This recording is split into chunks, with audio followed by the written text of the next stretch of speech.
ओम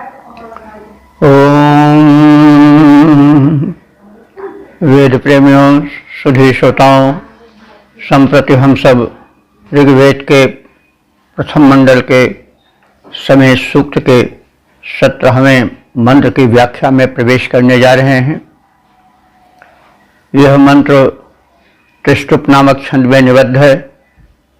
मंत्र दृष्टा ऋषि हैं वार्ष, गिर और देवता हैं इंद्र। मंत्र का विषय है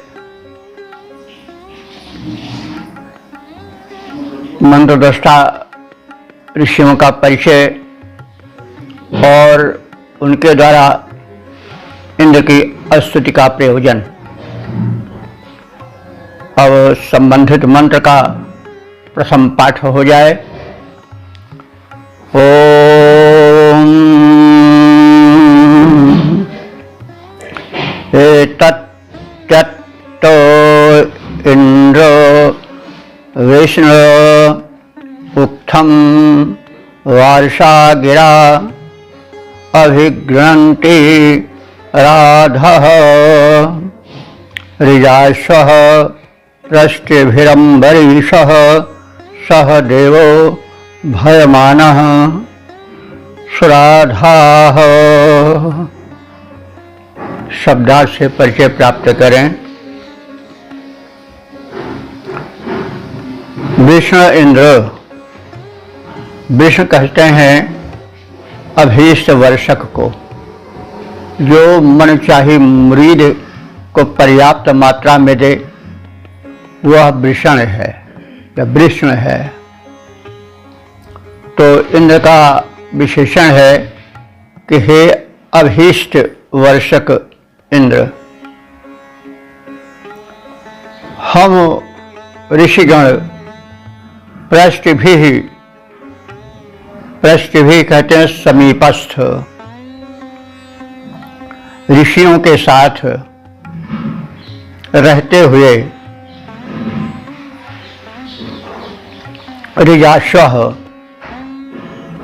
ऋजाश्व ये ऋषि का नाम है। जो ये 5 मंत्रदृष्टा ऋषि हैं, इनमें पहला नाम है ऋजाश्व। हम मंत्रदृष्टा ऋषि ऋजाश्व, अम्बरीशः अम्बरीश, सहदेवः सहदेव, भयमानः भयमान और सुराधाः सुराधा। इन कथित नामों वाले समस्त ऋषि जो निकटवर्ती ऋषि हैं, उनके साथ मिलकर के वार्षगिराः, हम जो ये वृषागिरि राजर्षि के पुत्र हैं, वे सब विष्णु हे समर्थ इंद्र तेरे लिए उक्थम, उक्थम माने स्तोत्र का को अभिगृह्णन्ति गाते हैं और गाकर विधिवत सुनाते हैं। इसका प्रयोजन क्या है? राधा, धनेश्वर्य की प्राप्ति और आपकी अनुकूलता की प्राप्ति, यह प्रयोजन है। क्योंकि प्रयोजनम अनुद्देश्य मूढ़ोपि न प्रवर्तते, मूर्ख से मूर्ख व्यक्ति भी बिना किसी प्रयोजन के किसी कार्य को नहीं करता है।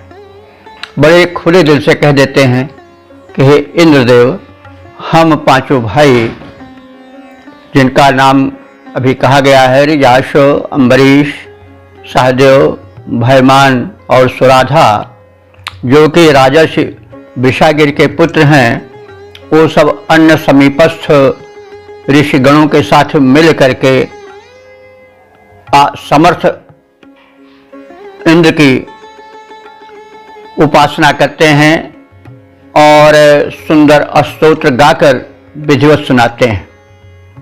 इसका प्रयोजन यह है कि हम आपकी इंद्र की प्रीति को प्राप्त कर सकें और राधा धन ऐश्वर्य को प्राप्त कर सकें।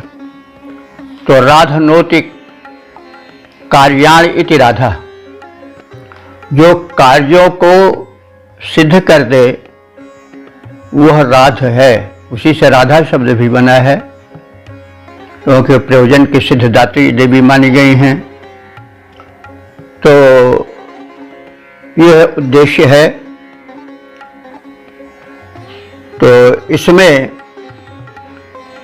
यह मंत्रदृष्टा ऋषिगण, जिनका के सम्मिलित ऋषि तो इस सूक्त में प्रदर्शित है, वे अभीष्ट वर्षक इंद्र से प्रार्थना कर रहे हैं कि हे अभीष्ट वर्षक इंद्र, हम पांचों ऋषिगण समीपस्थ ऋषियों के साथ मिलकर आपकी प्रार्थना करते हैं और हम सब हैं ऋजाश, अम्बरीश, सहदेव, भयमान और सुराधस। ये सब राजर्षि विषागिरि के पुत्र हैं। ये सब मिलजुल करके अन्य समीपस्थ ऋषियों के साथ प्रीतिपूर्वक आपकी प्रीति प्राप्ति के लिए और श्रेष्ठ धन की उपलब्धि के लिए उत्तम स्तोत्रों द्वारा आपका गुणगान करते हैं। तो इस प्रकार से इस मंत्र में जिनका ऋषित्व इस सूक्त में है उनका परिचय दिया गया और उनका प्रयोजन प्रकट किया गया कि वे किस लिए इंद्र की स्तुति को विनत होकर अन्य ऋषियों से मिलजुल कर रहे हैं और रुचिपूर्वक उसका गायन कर रहे हैं। तो इस प्रकार से हम इस मंत्र के शब्दार्थ और भावार्थ के परिचय के पश्चात इसके पद रूपांतरण से अवगत हों। ऋषियों के साथ ही ऋजाश, अम्बरीश और अन्य ऋषियों के साथ ऋजाश, अम्बरीश और सहदेव भयमान प्रार्थना सुनाते हैं। सुराधस आदि जो कि विषागिरि के सुपुत्र सभी मिल तेरा गुण गान इंद्र गाते हैं। सीधी साधी चाल वाले अश्वपति अम्बरीश यश जिन के यश मान को गुंजाते हैं। शत्रु को कपाने वाले धन बरसाने वाले इंद्र की यों प्रार्थना को हम भक्ति गाते हैं। हम भक्ति गाते हैं।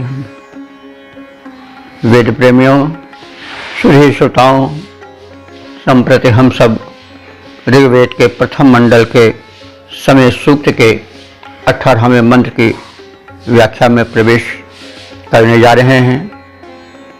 यह मंत्र त्रिशुप नामक छंद में निबद्ध है। ऋषि हैं वार्षागिर और देवता हैं इंद्र। इस मंत्र का शीर्षक है इंद्र मानवता के शत्रुओं का समूल विनाश करें, मर्तों को सहायता में अपने साथ लिए रहे। अब संबंधित मंत्र का प्रथम पाठ हो जाए।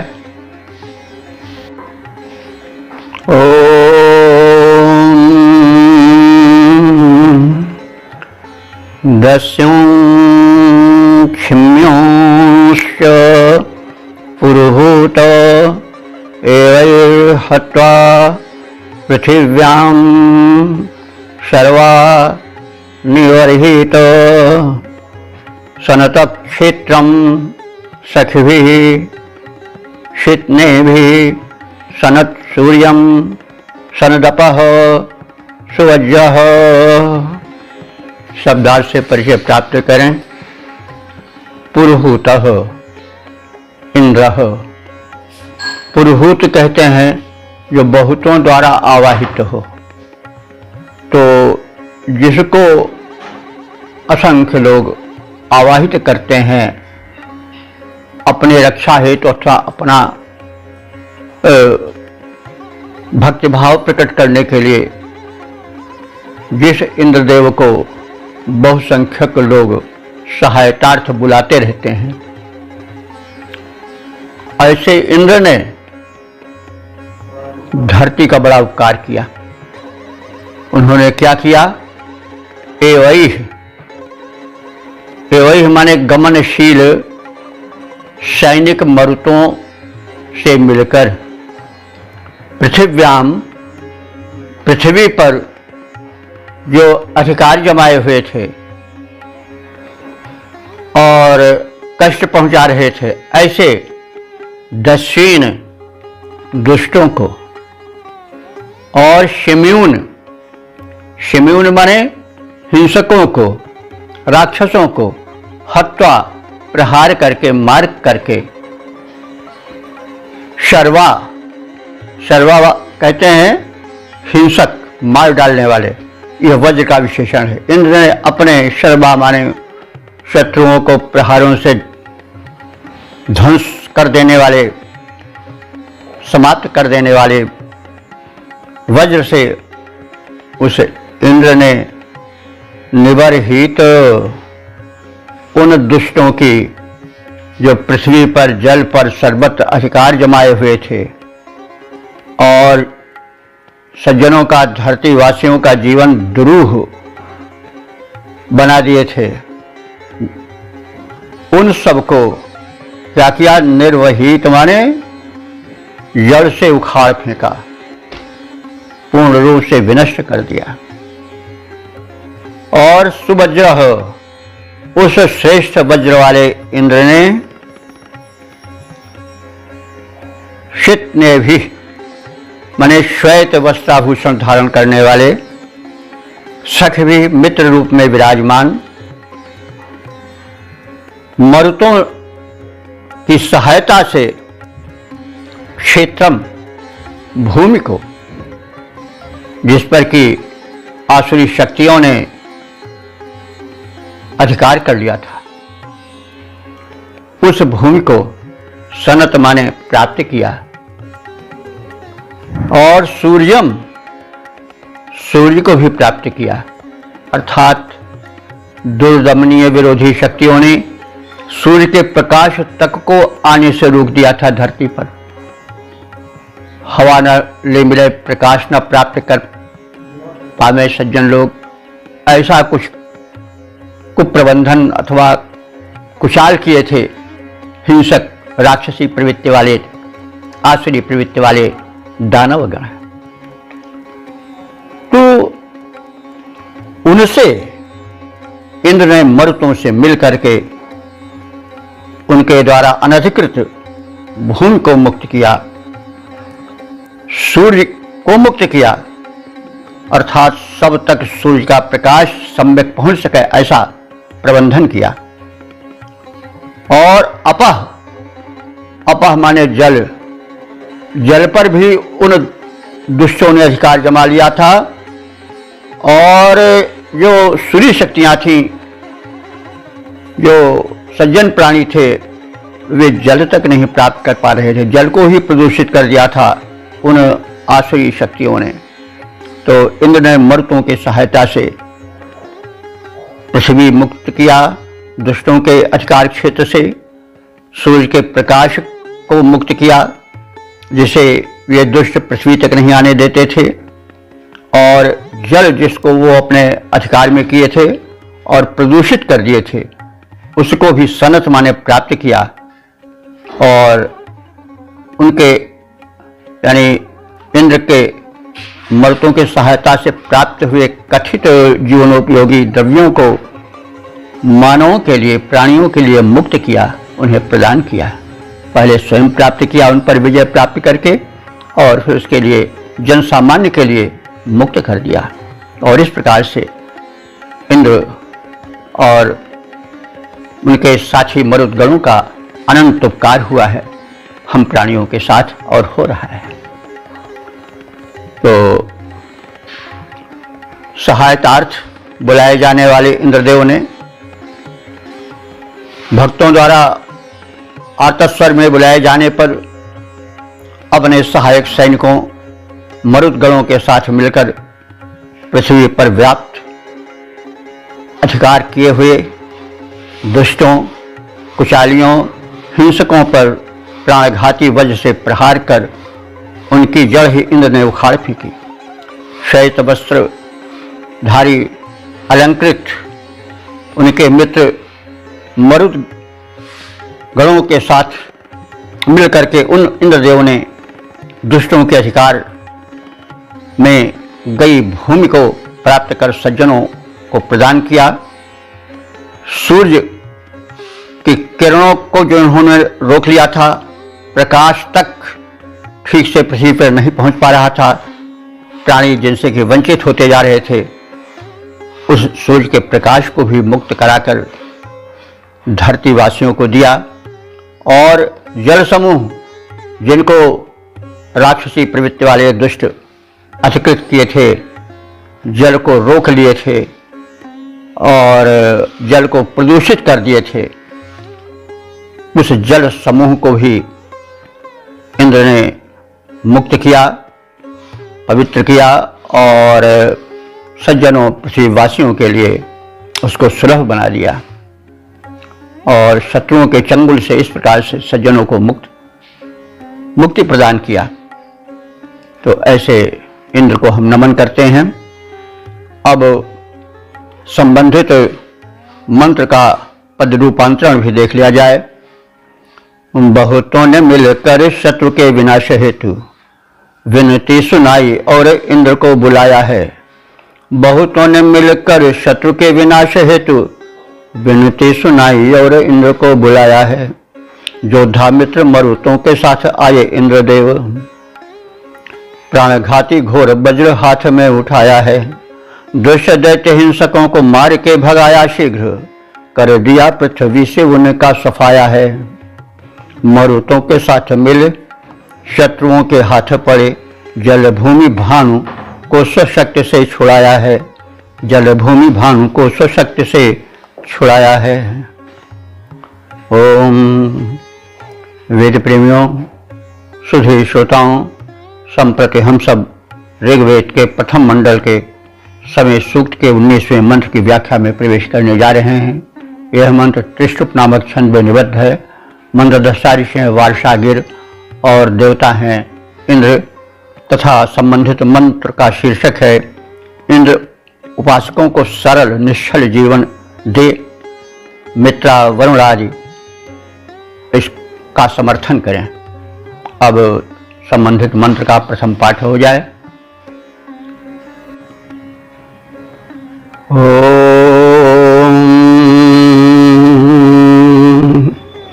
विश्वाहेन्द्रो अधिवक्ता नो अष्ट परिहवृताः सन्वयाम वाजं तन्नो मित्रो वरुणो मामहन्तामदितिः सिन्धुः पृथ्वी उत द्योः। शब्दार्थ से परिचय प्राप्त करें। स इंद्र, वह इंद्र जो सबका स्वामी है, और विश्वाह,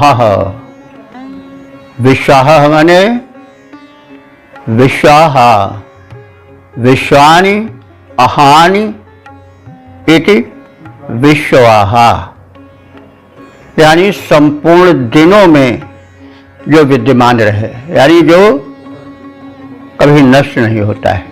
परम शक्ति कभी नष्ट नहीं होती है। संबंधित उसकी सहायक शक्तियां सिमट कर उसमें आ जाती हैं, जिसको हम प्रलय कहते हैं, वो बात अलग है, लेकिन वो परम शक्ति परम सत्ता कभी विनष्ट नहीं होती। ऋग्वेद में उस परम सत्ता को इंद्र कहा गया है। स्वामी, तो वो स्वामी इंद्र विश्वाहा संपूर्ण दिनों में सार्वकालिक रूप से विद्यमान रहने वाला है। और विश्वाहा माने सभी दिनों में वह, तो वो सभी दिनों में व्याप्त रहने वाला, हम उपासकों को विश्वानि हानि सभी दिनों में रक्षा करता रहे, और वह न माने हमारा अधिवक्ता भवतु, वो हमारा अधिवक्ता बने। अधिवक्ता शब्द बड़ा प्रचलित है, वकील के अर्थ में आजकल आता है, तो तब तो ऐसी बात थी नहीं, लेकिन पक्ष प्रस्तुत करने वाले को अधिवक्ता कहते हैं। जो जिसका पक्ष वो लेता है, जिसका वो समर्थन करता है, न्यायाधीश के सामने उसका पक्ष रखता है, इसलिए उसको अधिवक्ता कहा जाता है। तो इंद्र हमारा अधिवक्ता बने, अर्थात हमारे पक्ष को प्रस्तुत करे, हमारा समर्थन करे। अपरिहवृता, और हमारा भी कुछ कर्तव्य है। वह कर्तव्य क्या है कि हम इंद्र से रक्षित और समर्थित अपरिहवृता हो जाएं, यानी कुटिल चरित्र से हीन हो जाएं, अर्थात सदाचारी बन जाएं, कुटिलता छोड़ दें। और जो इंद्र के द्वारा प्राप्त उपहार हैं, वाजम, वाज कहते हैं अन्न को, और वाज कहते हैं शक्ति को भी। तो जो उसके द्वारा हमें अन्न धन मिला है, जो शक्ति मिली है, उसको हम संयाम लोकहित में प्रदान करें अथवा देवहित में प्रदान करें। तो अन्न धन जो हमको मिला है, उसको हम अपने ही क्षेत्र तक सीमित न रखें, वरन लोकोपकार में प्रदान करें। यह वैदिक मंत्रों की, ऋषियों की बहुत बड़ी देन है। उनका बहुत बड़ा संदेश है कि आप धन कमाएं, खूब कमाएं, खूब खाएं, खूब खिलाएं, और उस धन का सदुपयोग करें, धन भी पाएं। क्योंकि कहा गया है संस्कृत में भी, लौकिक संस्कृत में भी कि वरम वरम सिंह गजेंद्र सेवितम न बंधु मध्य धनहीन जीवनम। सिंह और व्याघ्रों के बीच में रह लेना ठीक है, लेकिन अपने बंधु बांधवों में दरिद्र जीवन बिताना ठीक नहीं है। धन ही धन्य करता है। तो हम समृद्ध बने, लेकिन वो समृद्धि केवल हमारे ही उपभोग के लिए न रहे, बल्कि उसका उन्मुक्त लोकोपकार में दान हो, यह सदैव है। हमारा पक्ष एकांगी हो जाता है। हम धन तो प्राप्त करते हैं, लेकिन उस पर एकमात्र अपना अधिकार समझते हैं और अपने ढंग से उसका मनमाना दुरुपयोग करते हैं। और ऐसा देखा जाता है कि फिर वह परंपरा उनके पुत्र पौत्रों में चलती है, वो धन विनाशकारी भी हो जाता है। खैर, तो जो इस मंत्र में अनुरोध किया गया है कि इंद्र हमें धन प्रदान करे, हमारे जो कृत्य हैं लोकोपकार के, उद्धार के, प्रगति के, उनमें आने वाले विघ्नों को वे दूर करें और हमारे अधिवक्ता बने, हमारे पक्ष को सदैव प्रस्तुत करते रहें, हमारी ओर से हमारी वकालत करते रहें, हमारा पक्ष लेकर हमारे कष्टों को हटाते रहें, और हम उनकी कृपा से जो अन्न धन पावें, जो शक्ति पावें, उसको परोपकार में लगाएं। और हमारे इस कृत्य को मित्र सूर्य का एक लोकोपकारी और आनंदप्रद हितप्रद रूप है। मित्र को दिनाभिमानी देव कहा गया है, और वरुण को निशाभिमानी देव कहा गया है। तो जो हम प्रार्थना सुनाए हैं, निवेदन किए हैं, उसका अन्य देवगण भी, जो प्रमुख देवगण हैं, दिनाभिमानी देव मित्र हैं, और जो निशाभिमानी देव वरुण हैं, और जो अदिति हैं, अदिति माने पृथ्वी अथवा आदित्यों की माता। अदिति का अर्थ होता है जो खंडित न हो। तो बड़ा दूर का दृष्टिकोण ऋषि दिखा रहा है कि धरती को बांट कर टुकड़े टुकड़े कर लिया धरती माता के लोगों ने। उस भगवान ने तो केवल धरती को बनाया, लेकिन हमने हठपूर्वक हिंदुस्तान पाकिस्तान बनाया है। तो और एक दूसरे के शत्रु बन बैठे हैं, यह दुर्भाग्य है। ऋषि इसीलिए धरती को अदिति कहता है कि उसका द्वितीय, उसका खंडन, उसका बंटवारा नहीं होना चाहिए। एक भूखंड वाले दूसरे भूखंड के प्राणहर्ता बन जाएं, यह कदापि नहीं होना चाहिए। उसका शोषण करें, उसको विपन्न बनावें, यह कदापि नहीं होना चाहिए। जो कि हो रहा है, जिससे संसार में संघर्ष है, संघर्ष का मूल्य ही है। तो धर्मराज ये भूमि नहीं है, कृत किसी की दासी, हैं जन्मनाथ समान उपासक इसके सभी निवासी। सबको है अधिकार परस्पर पोषक रस पीने का, सबको है अधिकार परस्पर सुखपूर्वक जीने का। तो हम इस अपने दृष्टिकोण को न भूलें। और कह रहा है ऋषि कि हे समर्थ देव, हम जो अपना दृष्टिकोण रख रहे हैं उस दृष्टिकोण को आप पूरा करें। और इस कार्य में जो दिनाभिमानी देव मित्र हैं वरुण और निशाभिमानी देव वरुण हैं, जो अदिति देवी हैं, जो सिंधु हैं, समुद्र हैं अथवा नदियां हैं, जो पृथ्वी है, भूमि है, और जो देव माने आकाश हैं, जो पिता तुल्य जल आदि वर्षण करके मेघों से भूमि की प्यास बुझाते हैं, वे सब मिल करके न हमारी तत्व माने इस बात को जो हमने प्रस्तुत किया है माम हंताम समर्थित करें, ताकि हमारी यह याचना पुष्ट हो जाए और परिपूर्ण हो।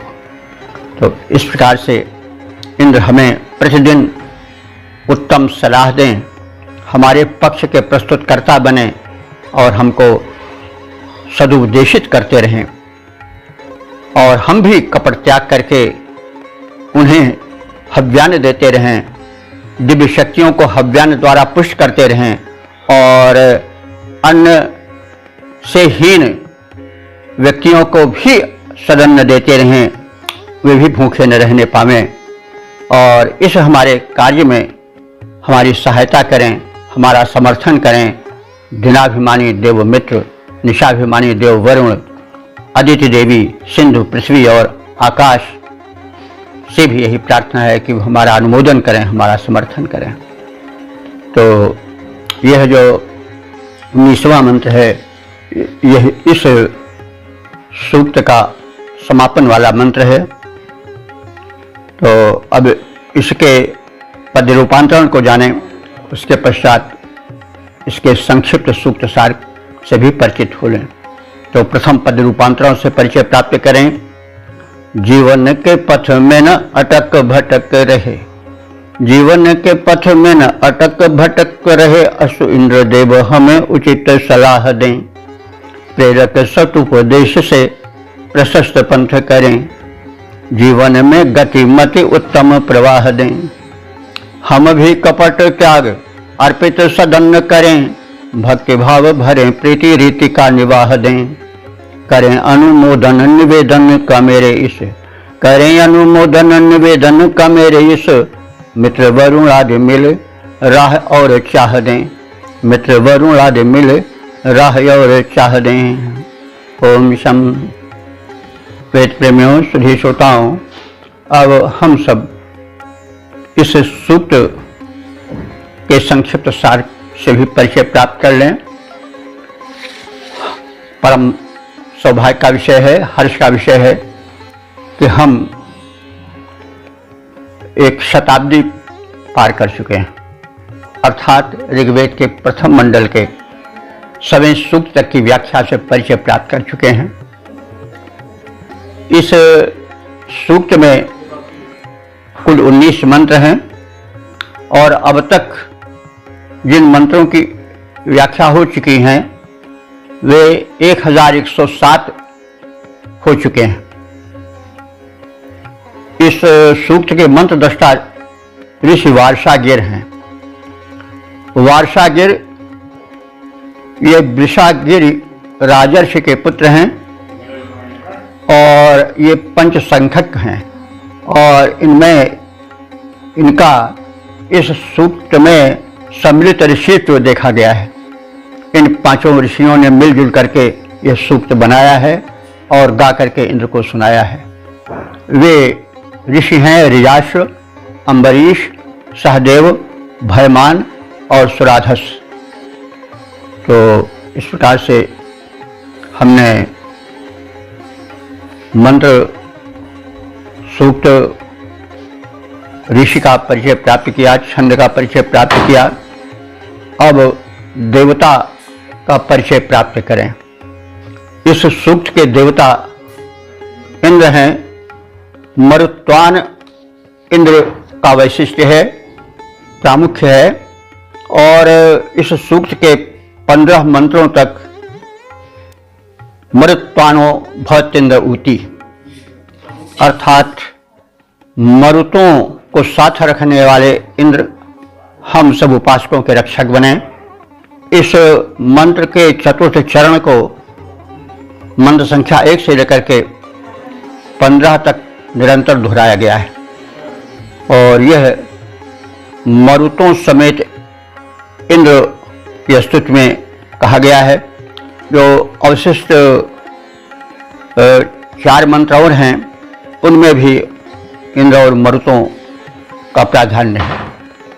तो इंद्र और मरुत के विषय में हम यद्यपि जान चुके हैं बहुत कुछ, और एतदर्थ पिछले सूक्तों का भी अध्ययन आवश्यक है, लेकिन फिर भी यहाँ हम प्रसंगवश संक्षिप्त इसका परिचय दे रहे हैं।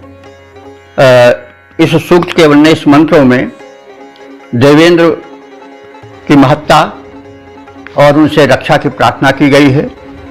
मरुतों से इस कार्य में सहायता ली जाए, ये भी प्रार्थना की गई है। इंद्र जो हैं वो वृत्रहंता हैं, जो कि सत्कार्यों में विघ्न डालने वाले हैं। वृष्टि, जल वर्षा ऐसे शुभ कार्य में, जीवनदायक कार्य में जो बाधक डालने वाले आसुरी शक्ति से संपन्न वृत्तासुर हैं।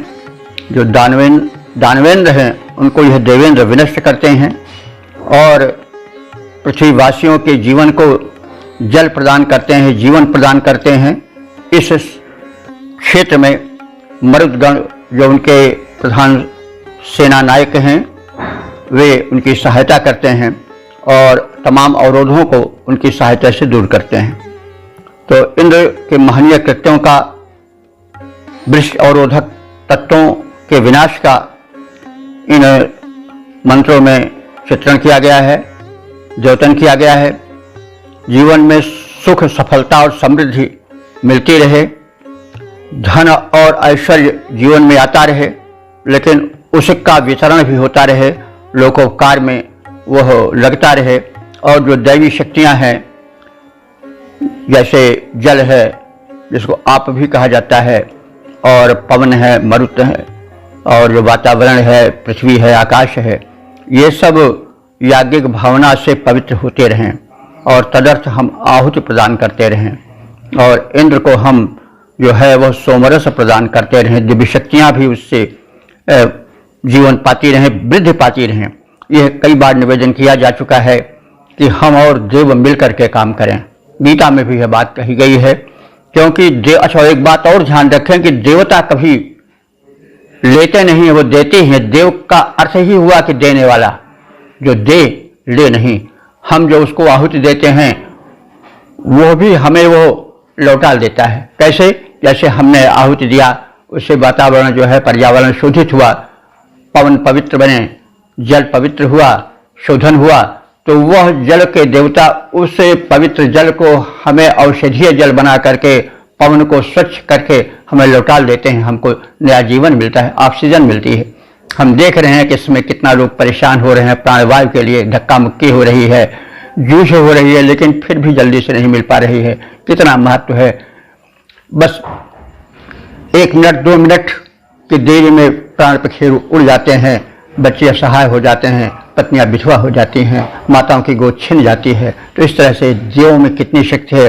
और अशुद्ध वायु के कारण ही हम मानव जो हैं, अशुद्ध जल पान करने के कारण हम मानव जो हैं संतुष्ट हैं। स्वास्थ्य में सभी प्राणियों से गिरे हुए हैं। इसलिए ऋषि पहले से ही संबोधित कर रहा है कि आप इन दिव्य शक्तियों को अपने आहुति अर्पण द्वारा पवित्र करें और अपने जीवन को पवित्र और स्वस्थ बनावें। तो इस प्रकार से कहा गया है। तो इंद्र की दैवी शक्तियों का और उसके सार्वजनिक और सार्वभौम शक्तियों का इन मंत्रों में चित्रण है। और उससे यह भी कहा गया है कि हमारे इस भूमंडल पर जो है वो दुर्दमनीय दुष्ट शक्तियाँ अधिकार जमाए हुए हैं, उनका बोलबाला है, आप उनको विनष्ट करें, इस कार्य में मरुतों की सहायता लें और इस प्रकार से धरती का जीवन, उसमें जो व्यापित जल है उनसे मुक्त हो, जो धरती पर वे दुष्ट अधिकार किए हैं वो धरती उनसे मुक्त हो और सज्जनों के हित में आवे। एक बात और यहाँ पर हमें ध्यान देना चाहिए, जैसे वैदिक शब्दकोश में, श्रुति साहित्य में एक शब्द के कई अर्थ हैं। इंद्र जो एक महान है, सृष्टि का सर्वश्रेष्ठ देवता है और संचालक है और नियंता है, उसके 50 अर्थ दिए गए हैं, नाम दिए गए हैं, पर्यायवाची दिए गए हैं। भगवत दत्त जो कि वैदिक विद्वान है, उन्होंने कोश लिखा, उसमें देखा जा सकता है। तो आत्मा वही इंद्र, प्राण वही इंद्र, ऐसा भी कहा गया है। तो जो आत्मा है वो इंद्र है और मरुत जो है वो भी हमारे शरीर में प्राणवायु के रूप में विद्यमान है। तो जब दोनों का सहयोग मिलता है, जैसे यहाँ मरुत्वान इंद्र कहा गया है, मरुतों को साथ में लेने वाले इंद्र, तो आत्मा सदैव प्राणवायु को अपने साथ में रखती है। दोनों का जब सहयोग रहता है तो क्या होता है, शरीर में आयु बढ़ती है, प्राणवायु हमें जीवन देती है। आजकल प्राणवायु की हीनता में या उसकी कमी में प्राण निकलते चले जा रहे हैं। तो इसलिए जो आत्मा है वह प्राणवायु को अपने साथ रखे और उसका सहयोग ले, प्राणायाम की साधना हो, प्राणवायु का विस्तार हो, शरीर में जो अरबों खरबों कोशिकाएं हैं जो एक शरीर की प्रतीक हैं, उनको जीवन मिलता रहे और हम स्वस्थ बने रहें। हम पूर्णायु और दीर्घायु तभी प्राप्त कर सकते हैं जबकि हमारी सारी कोशिकाएं जो है वो बलवती हों। और वो कोशिकाएं बलवती कैसे होती हैं, उनको भोजन कैसे मिलता है, रक्त से, और रक्त कैसे कण कण में शरीर के हर कोशिका को पहुंचता है, वो प्राणवायु द्वारा पहुंचता है। प्राणवायु का जब कुंभक रूप होता है तो प्राण के जो अणु हैं, कण हैं, वो प्रत्येक कोशिका तक पहुंच जाते हैं और कोशिकाओं को दिव्य बल मिलता है, उससे स्वास्थ्य बढ़ता है, उससे मस्तिष्क में जो दिव्य शक्तियां हैं उनके कपाट खुलते जाते हैं और मनुष्य जो है दिव्य बनता जाता है। इसलिए आत्मा रूप में व्याप्त इंद्र को भी हमें नहीं भुलाना चाहिए, वो सदैव हमें सच्चा सलाह देता है। हमारा कभी कभी हम देखते हैं कि हमारे मन में द्वंद्व होता है, कभी कभी आत्मा कहती है देखो ये काज बुरा है मत करो, लेकिन फिर उसके पीछे कोई दैत्य शक्ति छिपी रहती है, वो कहते हैं ना ये सब बेकार है, याग जीवे सुखम जीवे ऋण कर्ता घृतम पिबेत भस्मीभूत देह से पुनरागमनम कुतः, दार्शनिकों के मत हैं जिसका कि बड़ा खंडन किया गया है हमारे साहित्य में। तो कहने का मतलब हमारा जो इंद्र है, जो आत्मा रूप में विद्यमान है, वो सदैव हमें सच्ची सलाह देता रहता है। हम उसकी आवाज़ को सुने, आत्मा की आवाज़ को सुने और सतपथ को अपनावें और इस प्रकार से अपने जीवन को धन्य बनावें और हम खूब कमाएं, खूब खाएं और खूब खिलाएं, धरती पर सुख बांटें, सुखी रहें। तो यह जो है वो ऋषि का संदेश है। इस सूत्र में ये बातें विशेष रूप से बताई गई हैं। हम सबका कर्तव्य है कि हम ऋषि वचन को, इस ईश्वरीय संदेश को प्रेम पूर्वक सुनाएं, प्रचार करें, प्रसार करें, अपने जीवन को धन्य बनाएं, सफल बनाएं और धरती पर स्वर्ग लाएं और ऋषियों के स्वप्न को पूरा करें। तो इस प्रकार से इस विषय में बहुत कहा जा सकता है, बहुत कुछ कहा भी गया है। हम उसको सुने और उसका प्रचार प्रसार करें, अपने जीवन को धन्य बनावें और दूसरों को धन्य बनावें। तो इस प्रकार से हम इस शताब्दी को यानी समय सूक्त को पूर्ण कर चुके हैं। ये हमारा सबका सौभाग्य है। अब इस व्याख्याक्रम में हम 101वें सूक्त की व्याख्या अगले एपिसोड में करेंगे। तब तक के लिए हम अपने वाणी को विराम देते हैं। जय श्री राम, जय भगवान, जय वेद प्रभु।